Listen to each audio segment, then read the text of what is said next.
महेश एक गरीब किसान था। उसका गांव में एक छोटा सा खेत था। वह सारा दिन खेत में ही काम करता रहता था। उसे जो कुछ भी पैसे कमाता उसी से अपना सारा खर्चा चलाता था। वह साधारण जीवन जी रहा था, लेकिन वह खुशी नहीं था। ये क्या जिंदगी है, पूरे दिन काम करता रहता हूँ। ये गरीबी वाली जिंदगी बिना क्या पूरी जिंदगी में गरीब रहूंगा। थोड़ा बाहर जाकर घूम लेता हूँ ताकि मन शांत हो जाए। घर में बैठना तो मुश्किल है। महेश घूमता घूमता अपने खेतों में पहुंच जाता है। अरे ये प्रकाश कैसा है, ये तो मेरे खेतों से आ रहा है। मुझे चलकर देखना चाहिए। एक चीज महेश के सामने अचानक प्रकट हो जाती है। कितनी स्वादिष्ट मूली है। वह खुशी खुशी सारी खा जाता है। अरे ये तो एक लकड़ी है। तुम कौन हो, मेरे खेत में क्या कर रही हो? जाओ भागो यहाँ से। तुम किसान हो ना, यहाँ मैं तुम्हें ही ढूंढ रही थी। क्या मतलब, तुम कौन हो? मैं जादुई परी हूँ। जब तुम कुछ दिन पहले खेत में हल जोत रहे थे, जब तुम्हारे हल से मेरी जादुई अंगूठी टूट चुकी थी और मैं उससे बाहर आ गई। तुम मेरे दोस्त हो, तुमने मुझे उससे आजाद किया है। तो क्या तुम सच में जादुई परी हो? तभी वहां गायब होकर 3 मछलियां निकल आती हैं। ये मेरी जादुई छड़ियाँ हैं, इसमें से एक का चुनाव करो। इससे क्या होगा? उस बात की चिंता तुम बिल्कुल मत करो, बस ध्यान रखना वह सफेद वाली चुनता है, मुझे बहुत पसंद है। तुम इसे पकड़ो और अपने सिर पर 2 बार घुमाना। क्या? जैसा कहते हैं वैसा ही करो। ठीक है, जैसा तुम कहोगे मैं वैसा ही करूँगा।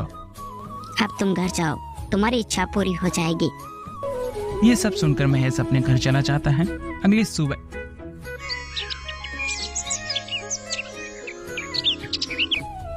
सुबह जब महेश की आँख खुलती है, तब वह संदूक में रखी हुई उस छड़ी को दिखाता है और देखता है। अरे इसे कौन छोड़ गया यहाँ, जरा देखता हूँ मैं। अरे इसमें इतना सारा सोना कहाँ से आया? ये सब परी ने किया है। मेरी इच्छा पूरी हो गई। अरे अच्छा, परी का जादू काम कर गया। महेश अब एक अमीर आदमी बन चुका था, लेकिन जैसे जैसे दिन बीतते गए महेश को एक सवाल बहुत परेशान करने लगा।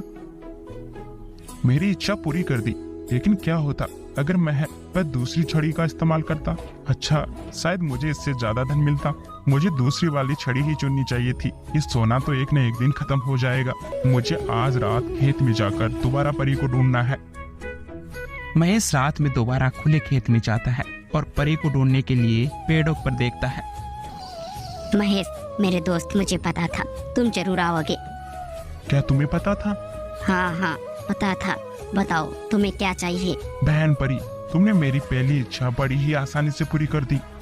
मैंने तुम्हें सबसे कीमती चीज, तुम्हारी आजादी दिलाई थी। उसके बदले में मुझे कुछ बड़ा मिलना चाहिए था। बताओ तुम्हें क्या चाहिए? मुझे दोबारा छड़ी चुननी है। और वह फिर से लाल छड़ी को चुनता है। बहुत बढ़िया पसंद है। अब तुम जानते हो तुम्हें क्या करना है। अब तुम घर जाओ मेरे दोस्त, तुम्हारी इच्छा सुबह पूरी हो जाएगी। वैसे ही हुआ। अगली सुबह जब महेश की आँख खुली तो सच हो गया था। इस बार सुबह जब उठता है तब महेश देखता है कि वह इस गांव का नहीं या पूरे देश का नहीं, वह सबसे अमीर आदमी बन चुका है।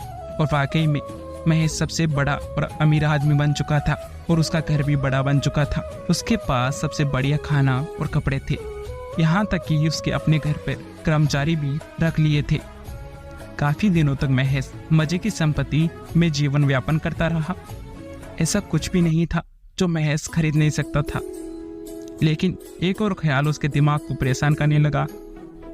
मेरे पास सब कुछ है, लेकिन तीसरी छड़ी का क्या? मुझे वो भी लेनी है। मुझे पक्का यकीन है उसमें कुछ ज्यादा ही होगा। वह उसे देखकर दुखी हो जाता है। वह सोचता है कि उसे वह सबसे शक्तिशाली आदमी बना देगी। वह वापस से परी के पास चलता है और रात को वापस वह वहाँ खेतों में जाता है। परी फिर से कहती है, क्या हुआ, तू फिर से वापस आ गई? अब मेरे पास देने के लिए कुछ नहीं है। मुझे वो काली वाली छड़ी चाहिए, वही जो तुम्हारे पास है। नहीं, मैं तुम्हें नहीं दे सकती। लेकिन मुझे वो चाहिए। तुम्हें पक्का यकीन है ना? एक बार तुमने अगर उसे चुना तो वापस नहीं ले पाओगे। मुझे पूरा यकीन है। फिर तो ठीक है। परी गायब होकर काले रंग की छड़ी लाती है लाल वाली मुझे दे दो। लेकिन इसमें उल्टा काम करना पड़ता है। जो क्या हुआ? इस छड़ी को तुम्हें तुम्हारे सिर पर घुमाना होगा। जो भी हो, मैं इसे घुमाऊंगा अपने सिर पर। मैं अपनी इच्छाओं को सुबह पूरी होते हुए देखना चाहता हूँ। परी ने महेश के सर पर उस छड़ी को घुमा दिया। लो हो गया, अब तुम घर जाओ और सो जाओ, कल तुम्हारी इच्छा पूरी हो जाएगी। मैं अब और इंतजार नहीं कर सकता।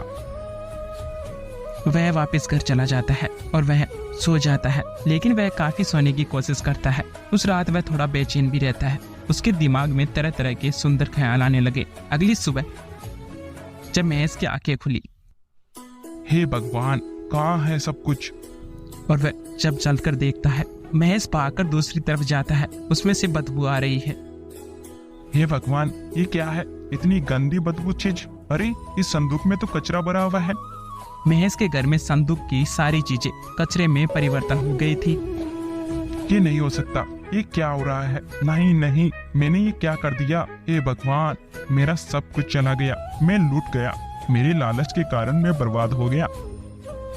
महेश फूट फूट कर रोने लगता है और इस तरह से एक बार फिर महेश गरीब हो जाता है। लेकिन उसको बहुत अच्छा सबक मिल चुका था। इंसान को कभी लालच नहीं करना चाहिए।